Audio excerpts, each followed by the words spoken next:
วันนี้ฝนลงหนักมากครับสงสารน้องๆน้องเขาตากฝนบินไปไม่ได้อะน่าจะหมดแรงอายุน่าจะเยอะเลยหนาวฝนเปียกบวกกับฝนลงหนักแล้วเขาบินไม่ได้ผมบังเอิญไว้เห็นน้องเขาพอดีก็เลยไปจับมา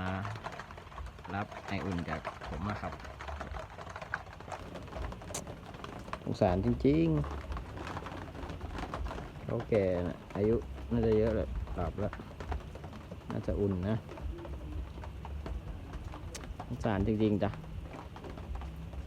อยากให้เขาแข็งแรงอ่ะเขาจะได้บินไปได้อันนี้เขาบินไม่ได้เลยเนี่ย